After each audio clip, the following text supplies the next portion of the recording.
ಯೇಸುವಿಗೆ ಸ್ತೋತ್ರ.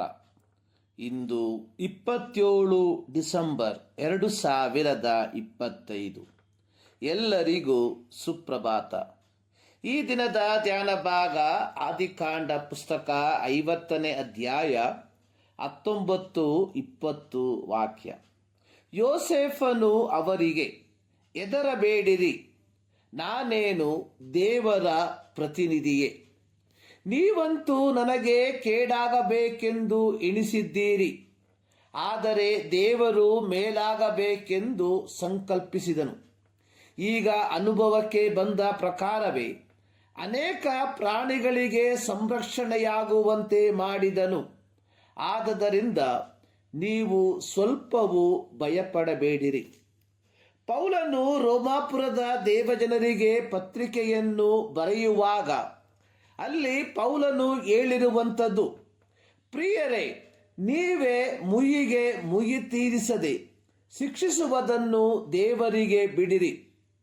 ಯಾಕೆಂದರೆ ಮುಯ್ಯಿಗೆ ಮುಯ್ಯಿ ತೀರಿಸುವುದು ನನ್ನ ಕೆಲಸ, ನಾನೇ ಪ್ರತಿಫಲವನ್ನು ಕೊಡುವೆನು ಎಂದು ಕರ್ತನು ಹೇಳುತ್ತಾನೆಂಬುದಾಗಿ ಬರೆದದೆ. ರೋಮಾಪುರದವರಿಗೆ ಬರೆದ ಪತ್ರಿಕೆ 12ನೇ ಅಧ್ಯಾಯದ 19ನೇ ವಾಕ್ಯ. 94ನೇ ಕೀರ್ತನೆಯಲ್ಲಿ ಕೀರ್ತನೆಗಾರನು ಯೆಹೋವನಲ್ಲಿ ಪ್ರಾರ್ಥಿಸುತ್ತಿರುವುದು, ಯೆಹೋವನೇ, ಮುಯ್ಯಿ ತೀರಿಸುವ ದೇವರೇ, ಮುಯ್ಯಿ ತೀರಿಸುವ ದೇವರೇ, ಪ್ರಕಾಶಿಸು. ಲೋಕದ ನ್ಯಾಯಾಧಿಪತಿಯೇ, ಹೇಳು, ಗರ್ವಿಷ್ಠರಿಗೆ ಪ್ರತಿಫಲವನ್ನು ಕೊಡು. ಯೋಸೇಫನು ಯಾಕೋಬನಿಗೆ ರಾಹೇಲಳಲ್ಲಿ ಜನಿಸಿದ ಜ್ಯೇಷ್ಠ ಪುತ್ರನಾಗಿದ್ದನು. ಯೋಸೇಫನು ಯಾಕೋಬನಿಗೆ ಅಥವಾ ಇಸ್ರಾಯೇಲನಿಗೆ ಮುಪ್ಪಿನಲ್ಲಿ ಹುಟ್ಟಿದ್ದರಿಂದ ತನ್ನ ಇತರೆ ಎಲ್ಲ ಮಕ್ಕಳಿಗಿಂತ ಹೆಚ್ಚಾಗಿ ಪ್ರೀತಿಸುತ್ತಿದ್ದನು. ಯೋಸೇಫನು ಹುಡುಗನಾಗಿರುವಾಗಲೇ ತನ್ನ ಅಣ್ಣಂದಿರ ಸಂಗಡ ಆಡು ಕುರಿಗಳನ್ನು ಮೇಯಿಸುತ್ತಿದ್ದನು ಮತ್ತು ಅಣ್ಣಂದಿರು ಏನಾದರೂ ಕೆಟ್ಟ ಕೆಲಸ ಮಾಡುವಾಗ ಅದನ್ನು ತಂದೆಗೆ ತಿಳಿಸುತ್ತಿದ್ದನು. ಯೋಸೇಫನು 2 ಕನಸುಗಳನ್ನು ಕಂಡು ಅದರ ತಾತ್ಪರ್ಯವನ್ನು ತನ್ನ ಅಣ್ಣಂದಿರಿಗೂ ತಂದೆ ತಾಯಿಗೂ ತಿಳಿಸಿದಾಗ ಅಣ್ಣಂದಿರು ಅವನನ್ನು ಹೆಚ್ಚಾಗಿ ದ್ವೇಷಿಸುವುದಕ್ಕೆ ಪ್ರಾರಂಭಿಸಿದರು. ಯೋಸೇಫನು ತಾನು 17 ವರ್ಷ ಪ್ರಾಯವಿದ್ದಾಗ ಕಂಡ ಕನಸಿನಂತೆಯೇ ತನ್ನ 30ನೇ ವಯಸ್ಸಿನಲ್ಲಿ ಐಗುಪ್ತ ದೇಶದ 2ನೆಯ ಸರ್ವಾಧಿಕಾರಿಯಾಗಿ ಮಾರ್ಪಟ್ಟನು. ಯಾವ ಅಣ್ಣಂದಿರು ಯೋಸೇಫನನ್ನು ಇವನ ಕನಸು ಏನಾಗುವುದೆಂದು ಅಪಹಾಸ್ಯದಿಂದ ಹೇಳಿ ಮೊದಲು ನೀರಿಲ್ಲದ ಬಾವಿಗೆ, ನಂತರ ಇಷ್ಮಾಯೇಲರಿಗೆ ಮಾರಿದರೋ, ಅದೇ ಅಣ್ಣಂದಿರು ತದನಂತರ ಯೋಸೇಫನ ಮುಂದೆ ಅಡ್ಡ ಬಿದ್ದರು. ಯಾಕೋಬನು ತನ್ನ ಕುಟುಂಬ ಸಹಿತವಾಗಿ ಐಗುಪ್ತ ದೇಶಕ್ಕೆ ವಲಸೆ ಬಂದು ವಾಸಿಸಿದನು. ಇದು ಯೆಹೋವನು ಅಬ್ರಹಾಮನಿಗೆ ಹೇಳಿದ ಪ್ರವಾದನೆಯ ಆರಂಭ ಭಾಗವಾಗಿತ್ತು.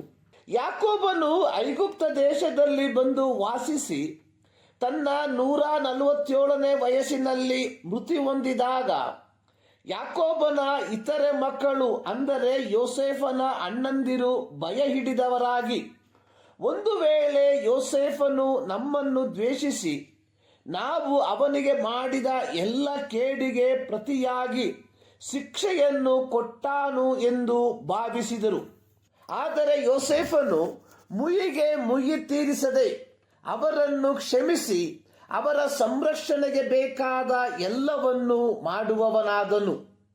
ಯೋಸೇಫನು ತನ್ನ ಅಣ್ಣಂದಿರಿಗೆ ಹೇಳಿದ್ದು, ನೀವಂತೂ ನನಗೆ ಕೇಡಾಗಬೇಕೆಂದು ಎಣಿಸಿದ್ದೀರಿ, ಆದರೆ ದೇವರು ಮೇಲಾಗಬೇಕೆಂದು ಸಂಕಲ್ಪಿಸಿದನು.